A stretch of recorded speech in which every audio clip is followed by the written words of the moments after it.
Winter on the American frontier was not a season. It was a test. In places like Beaverhead County, Montana Territory, winter decided who stayed, who left, and who was buried by spring. Temperatures below zero were expected. Temperatures 30 or 40 below were accepted as part of life. People did not talk about comfort, they talked about survival. By the 1880s, frontier settlers believed they had winter figured out.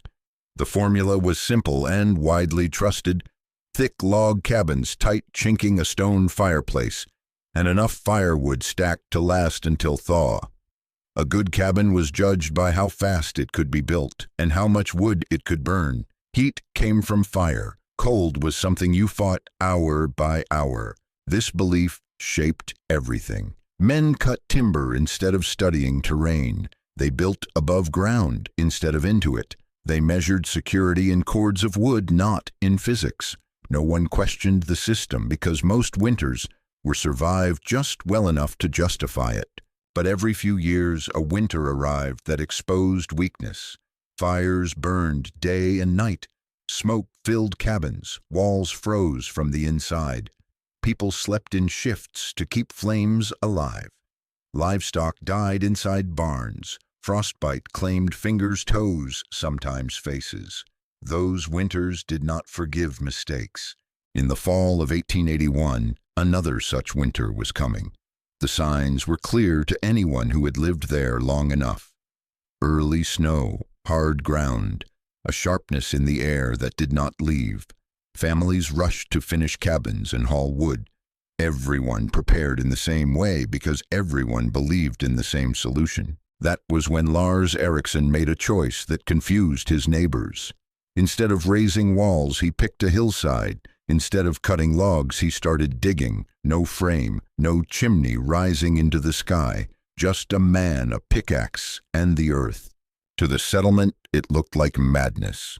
To Lars, it was preparation. What most people in Beaverhead County did not understand was that winter does not reward effort. It rewards correct thinking. And long before this frontier existed, people in harsher places had already learned something critical. The earth itself is warmer, more stable, and more reliable than open air. That lesson was about to be tested. On the frontier, building followed an unwritten rule: raise walls. Fast, raise them high, and make sure everyone can see you working. A visible structure meant progress. It meant safety. Lars Ericsson broke that rule the moment his shovel disappeared below ground. When settlers passed Anderson Hill and saw him digging into the slope instead of stacking logs, concern quickly turned into ridicule. Men who had survived multiple winters believed they were watching a slow suicide. You didn't hide from winter underground. You fought it with fire and timber. Anything else felt weak, even cowardly. At the trading post, the talk spread. Some called it foolish. Others called it dangerous. A few said it was foreign nonsense that didn't belong in Montana. Frontier culture valued toughness, and toughness was visible. A man who buried his home looked like a man preparing to be buried himself. Lars did not argue much. He explained his plan once calmly, using simple drawings and careful words. A tunnel cut into the south-facing hillside, a stone entry to block wind, a small stove, a vent rising through the hill. The reaction was immediate. Experienced builders shook their heads. They had built cabins across territories. None of them had ever seen a winter won by digging a hole. What they heard sounded primitive.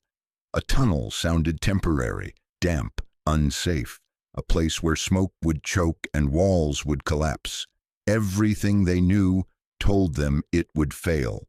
And frontier communities are unforgiving toward ideas that risk group survival. The pressure was not just social. Families depended on each other.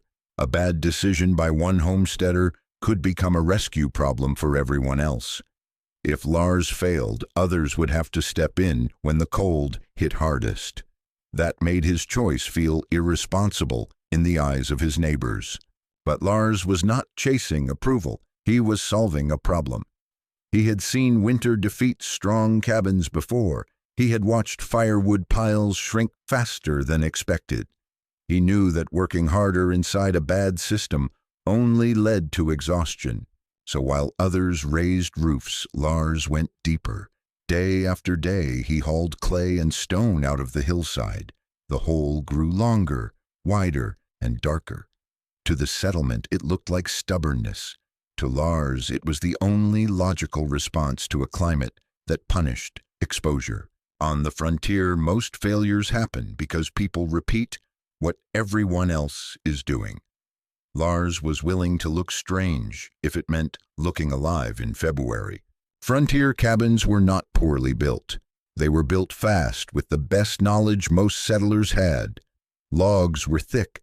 Gaps were packed with mud and grass. Chimneys were made of stone. On paper, they looked solid. But winter exposed a flaw that almost no one questioned. Cabins relied on constant heat production instead of heat retention. Fire was the solution to everything. When it was cold, you burned more. When it got colder, you burned even more.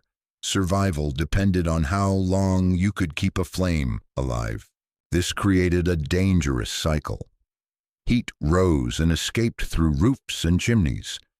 Cold soaked in through walls and floors.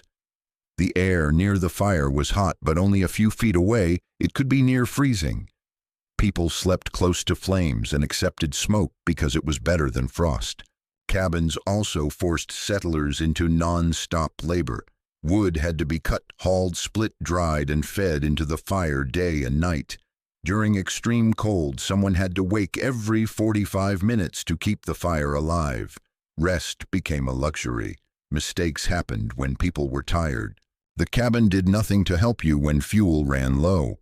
If the fire went out, the temperature dropped fast. Walls offered little protection once the heat source failed. In deep cold, a cold cabin could become lethal in hours. What most builders missed was this: a cabin does not fight winter. It reacts to it. It waits for cold to arrive and then tries to push it back with fire. That works only as long as energy is endless, and people never get exhausted. Cabins were exposed on all sides. Wind stripped heat constantly. Snow piled against walls and froze. Every surface touched the outside world directly. The structure was always losing ground. Settlers believed thicker walls solved the problem. They did not. Thick wood slows heat loss, but it does not stop it.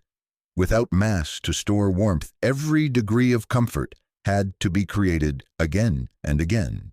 This approach worked in mild winters and failed quietly in brutal ones. But because people survived just often enough, the design was never questioned. Lars Eriksson saw the weakness clearly. He did not ask how to burn more wood. He asked why the house needed to fight the cold at all. Instead of standing in the wind and feeding a fire, he looked for a way to step outside the battle entirely.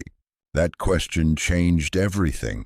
Lars Eriksson did not invent his idea in Montana. He carried it with him across the ocean. Long before he ever saw the plains, he had lived through winters that were colder, darker, and longer than anything most American settlers had experienced.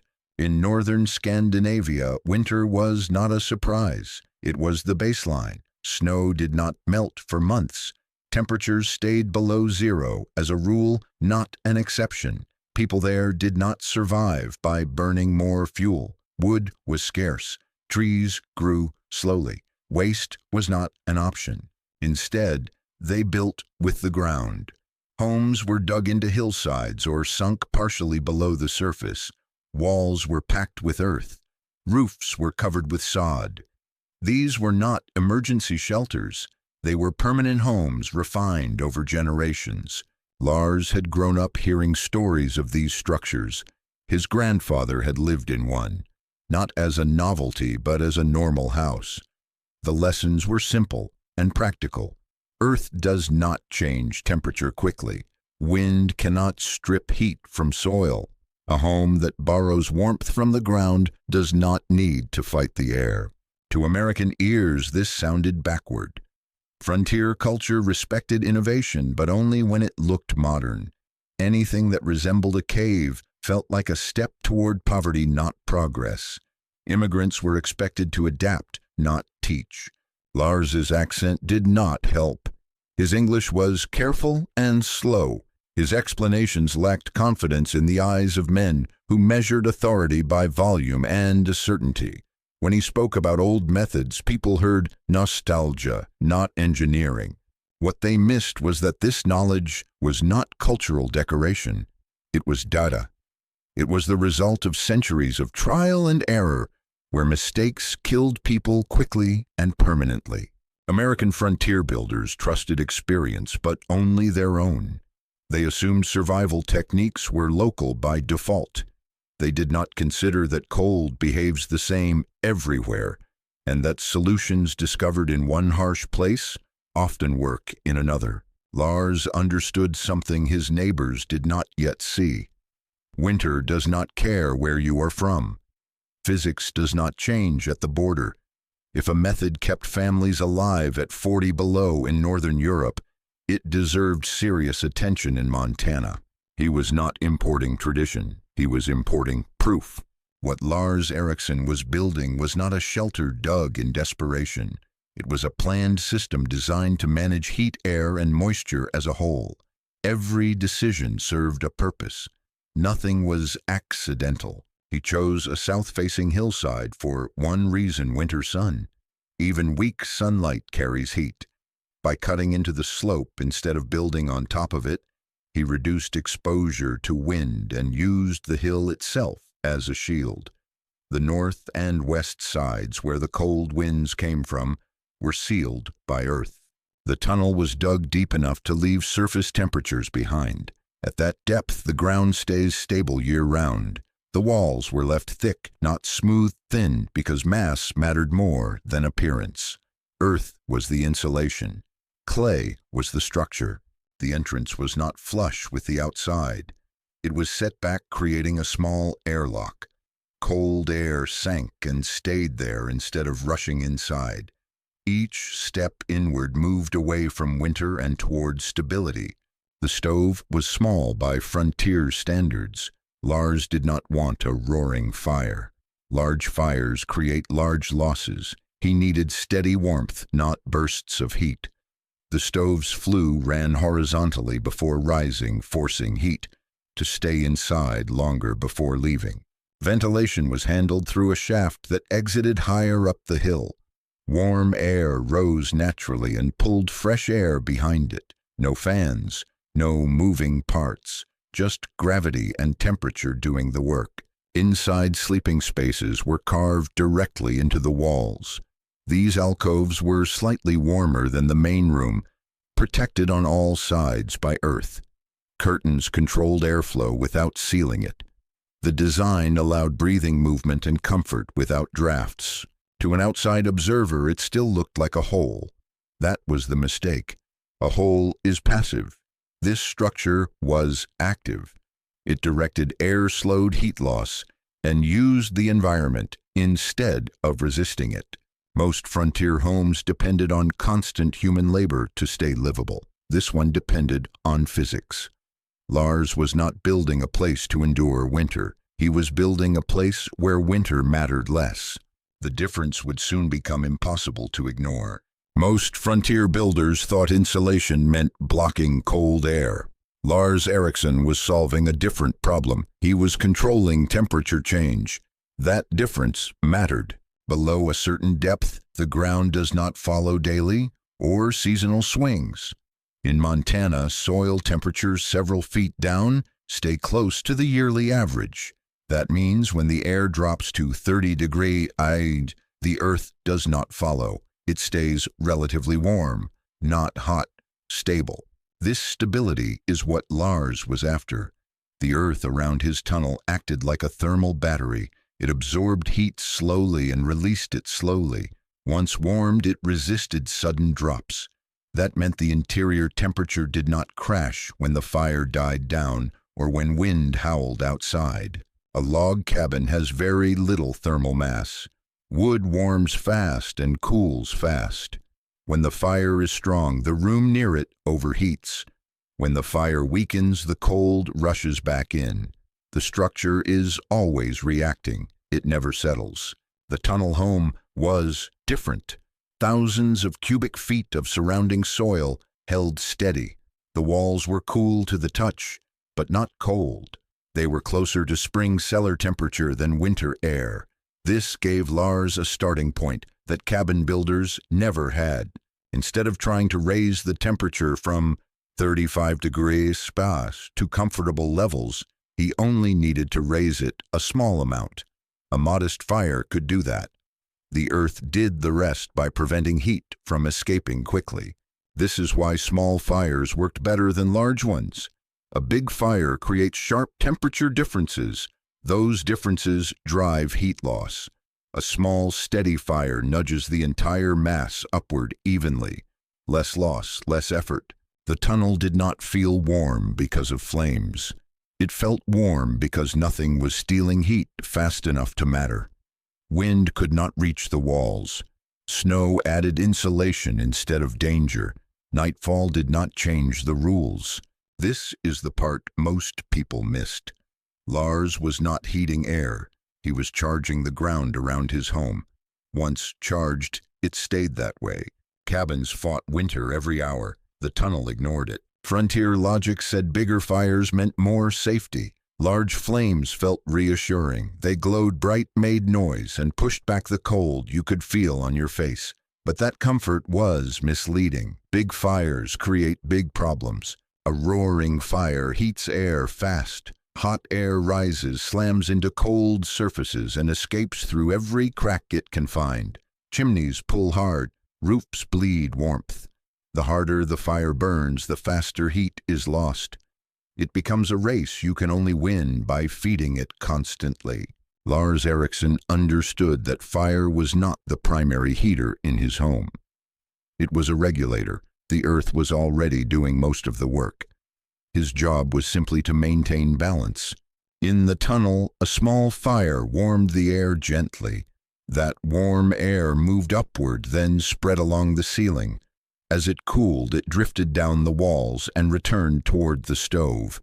This slow circulation distributed heat evenly without drafts or hot spots. No part of the room was far from comfort. There were no frozen corners, no overheated center. The temperature difference from one end of the space to the other was small.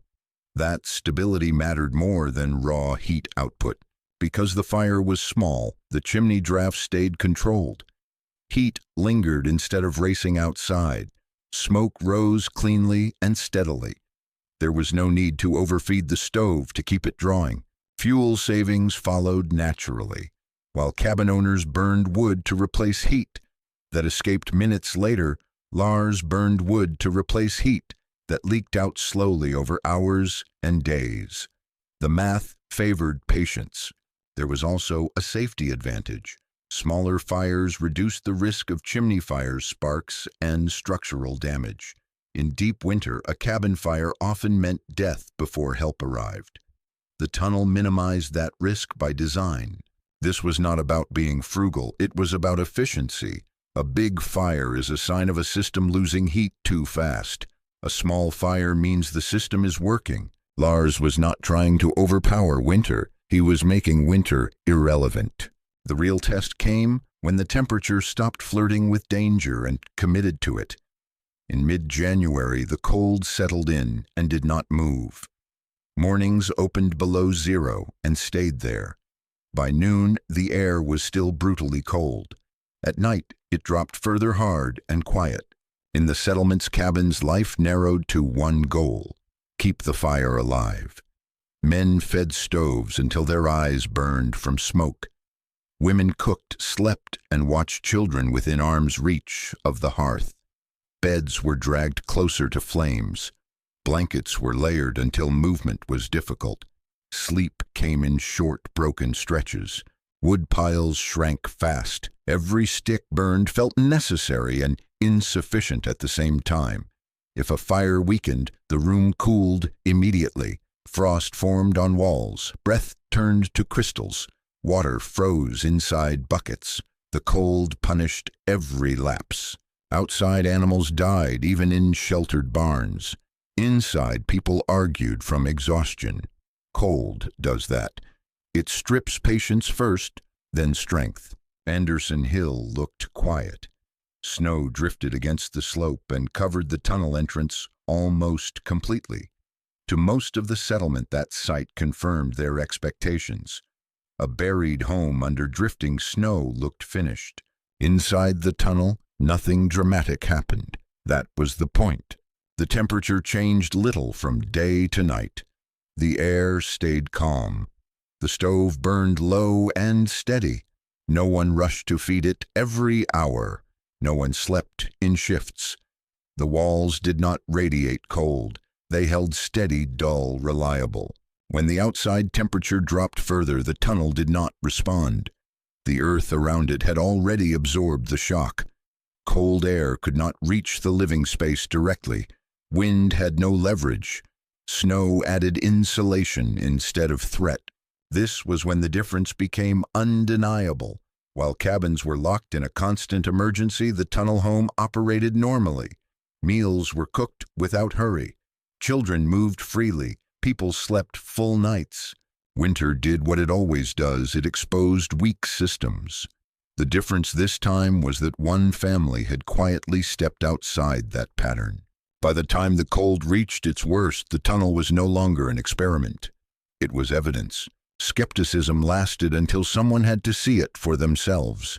Extreme cold has a way of forcing decisions. When temperatures stayed far below zero for days, curiosity replaced confidence.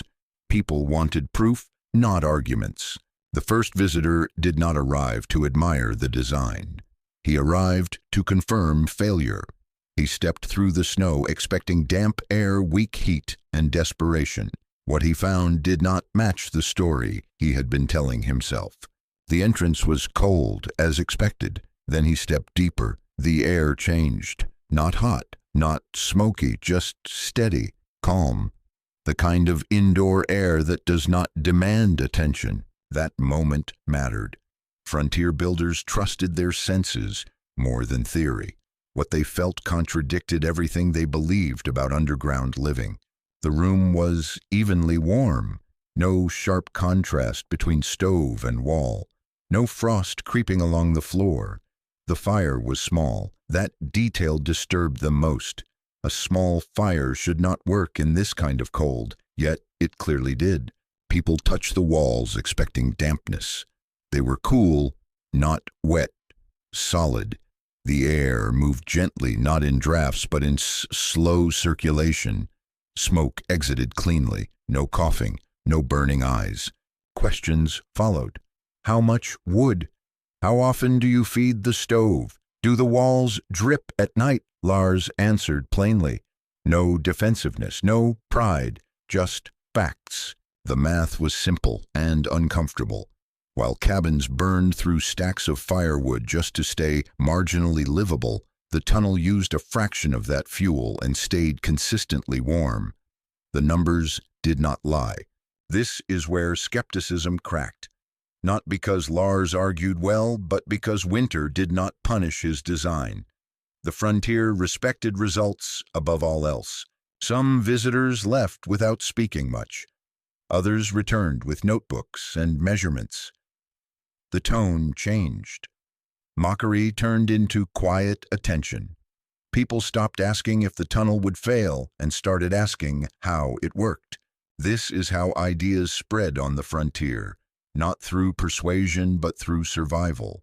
When a method works during the worst conditions, pride gives way to learning. The door that skepticism walked through did not close again. The strongest argument against living underground was moisture. Everyone knew what happened in cellars and shallow dugouts. Walls sweated, bedding grew damp, mold followed. In winter, that kind of cold moisture could kill as surely as exposure. Critics expected the tunnel to fail this way first. In early autumn, some condensation did appear. Warm air met cool earth and moisture formed on the walls. Lars had anticipated this. It did not worry him. Moisture behaves differently in deep winter. When the outside air drops far below the ground, temperature, the direction of movement reverses. The earth becomes warmer than the air. Water vapor moves outward instead of inward. Instead of condensing inside the living space, moisture migrates into the surrounding soil and freezes there. Ventilation made the difference. The shaft running upward through the hill created constant draw. Warm air rose naturally and carried moisture with it. Fresh air entered through the recessed doorway, already tempered by the tunnel length. Nothing rushed, nothing stagnated. The result was dry air, not artificially dry, but balanced. People noticed it immediately. Clothes dried, bedding stayed light, breath did not hang heavy in the room. The space felt healthier than many cabins choking on smoke and condensation. There were limits, and Lars did not deny them. During spring thaw, when ground temperatures lagged behind warming air, condensation returned briefly. Walls had to be wiped. Ventilation adjusted. This lasted weeks, not months. It was maintenance, not failure. Cabins had their own moisture problems, but people accepted them as normal. Smoke mixed with damp air, frost formed inside walls, ice built up around doors. These problems were familiar, so they were tolerated. The tunnel challenged that assumption. It showed that underground did not automatically mean wet. Poorly designed underground spaces failed.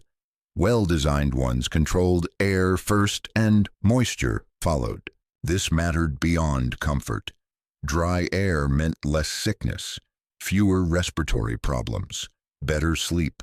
These benefits compounded over long winters when the body was already under stress. Moisture was not the enemy. Ignorance of airflow was. The tunnel solved that quietly, using the same forces that made cabins struggle. Frontier opinion is slow to move, but once it does, it moves fast. The shift did not happen all at once. It began with quiet conversations and careful glances. Men who once laughed now asked questions without raising their voices. Women compared notes about sleep dryness and how children were holding up. Winter does that. It strips away pride and leaves results. As the cold stretch dragged on, the difference became impossible to ignore. Cabins that had survived previous winters were barely holding together. Chimneys cracked. Roofs sagged under ice. People were exhausted. Fuel piles that were supposed to last the season were already half gone. Meanwhile, the tunnel home changed little from day to day. The stove burned small and steady. The temperature stayed even. The family looked rested.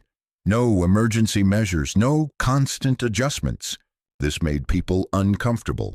Frontier culture valued toughness, but it also valued learning the hard way. When something worked better, refusing to acknowledge it meant choosing suffering over adaptation. That choice rarely lasts long. Builders began visiting with measuring sticks and notebooks. They examined wall thickness. They traced airflow with smoke. They stood quietly and felt for drafts that never came. No speeches were given. No arguments were won.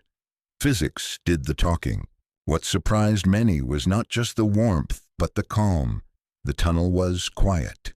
Fires did not roar. Wind did not howl through cracks. The space felt settled even during the worst cold. That sense of stability mattered more than comfort alone. The idea spread the way practical knowledge always does on the frontier. One family tried a partial earth wall. Another built a hillside root cellar and noticed how warm it stayed.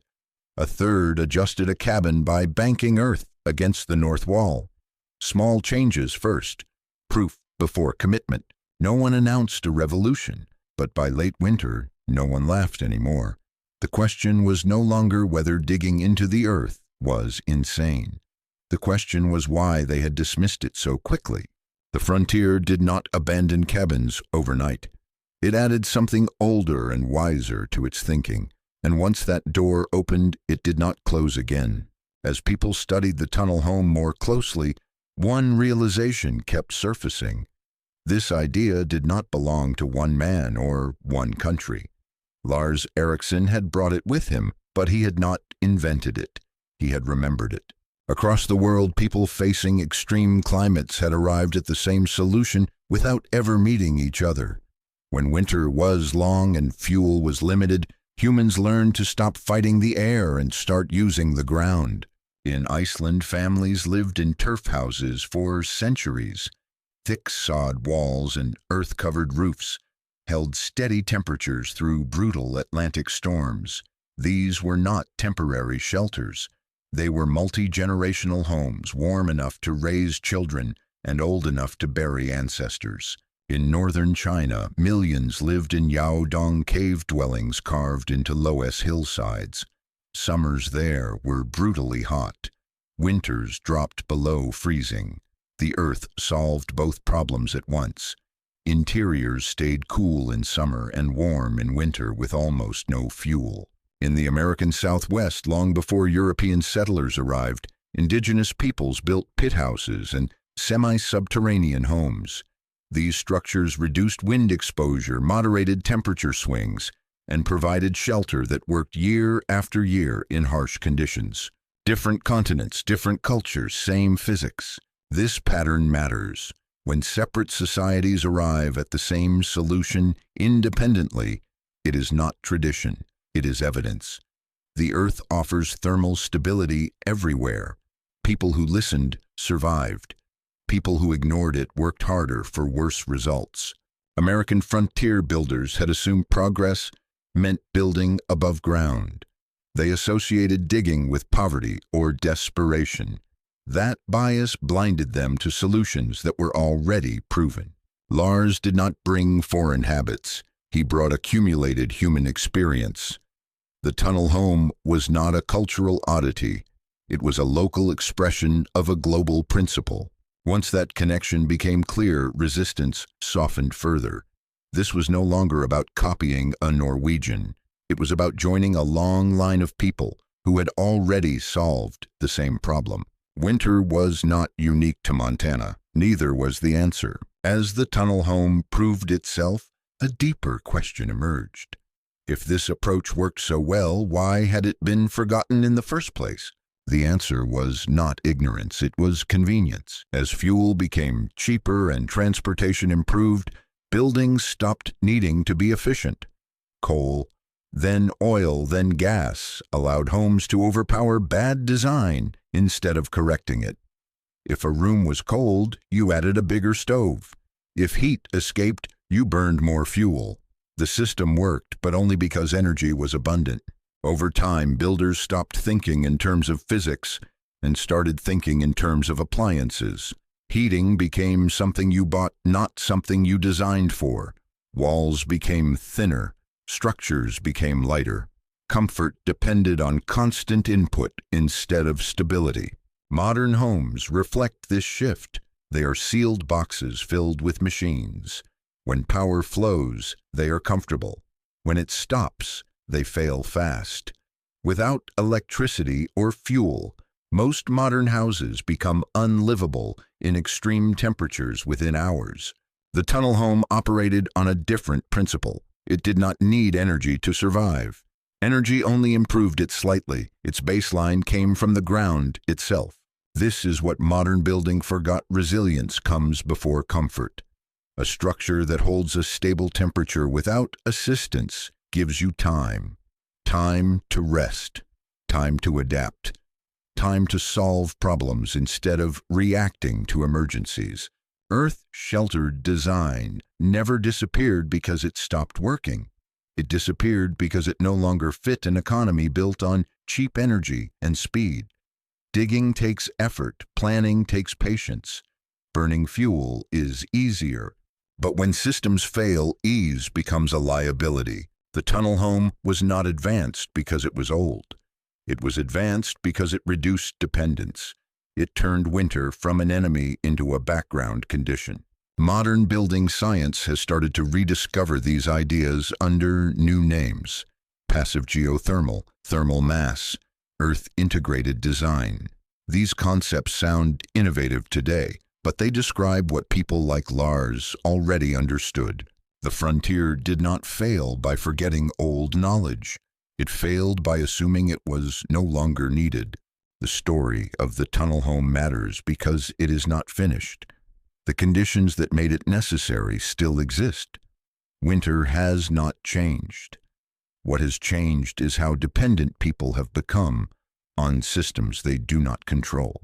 Electric heat gas furnaces and fuel deliveries work well when everything functions normally. When they fail completely. Power outages do not lower comfort, they remove it.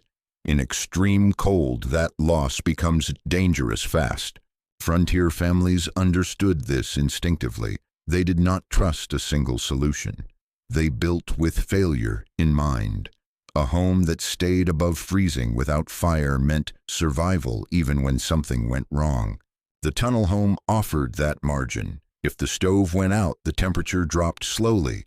Hours became days instead of minutes. That difference changes behavior. People make better decisions when they are not panicking. This is why Earth-integrated shelters matter today. Not because people want to live underground, but because the principles apply anywhere. Use mass. Reduce exposure, slow heat loss. Design for stability first, efficiency second. Off-grid builders are rediscovering this lesson. Root cellars, earth-bermed walls, partially buried foundations. These features reduce energy demand without adding complexity. They work silently, year after year. The tunnel home was not extreme. It was conservative. It assumed fuel might run out. It assumed storms would last longer than expected. It assumed mistakes would happen. That mindset built resilience into the structure itself. Modern homes often assume the opposite. They assume constant power, steady supply chains, and immediate repair. Those assumptions hold until they don't. The next winter will not announce whether it will be mild or brutal. It never does. Preparation is the only control people have. Lars Ericsson did not prepare by stockpiling fuel. He prepared by choosing a design that needed less of it. That lesson matters more now than it did in 1881. Winter always tests systems. The question is whether the system depends on you or whether it supports you when everything else fails. The tunnel home was never just about warmth. That was the surface lesson. The deeper one was harder to accept. On the frontier, survival was often confused with toughness. People believed endurance meant suffering through bad conditions and calling it strength. If something was uncomfortable, it was assumed to be honest. If it was easy, it was suspected. Lars Ericsson challenged that belief without trying to.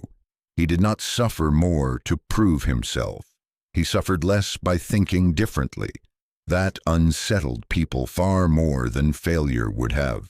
The real resistance was not technical. It was psychological. Accepting the tunnel meant admitting that years of hard work, sleepless nights, and endless woodcutting might not have been necessary. It meant acknowledging that tradition can be inefficient and that pride can keep people cold.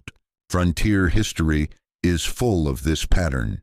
New environments were approached with familiar solutions, even when those solutions fit poorly. When they failed, the failure was blamed on bad luck instead of bad assumptions. The tunnel home exposed that habit. It showed that progress does not always move upward or outward. Sometimes it moves inward. Sometimes it looks like going backward because it relies on older knowledge that was never written down. There is a quiet humility in earth-sheltered design. It does not dominate the landscape. It does not announce itself. It works by cooperating with forces larger than human effort. Wind, temperature, gravity, time. That humility is the real frontier lesson. Not conquering nature, but learning when not to fight it. The settlers who eventually adopted these ideas did not become weaker. They became more capable. They slept more. They wasted less. They survived with margin instead of desperation. Lars did not win an argument. Winter did it for him, and Winter is always honest. The tunnel home reminded the frontier of something it had nearly forgotten. Intelligence is not measured by how much energy you expend, but by how little you need to achieve the same result. That lesson does not expire. It waits quietly like the earth itself, ready to be remembered when conditions get hard enough to demand it. Years passed. Cabins were rebuilt, abandoned, burned, or torn down and raised again. Roofs failed. Chimneys cracked. Families moved on. The frontier kept changing, as it always does.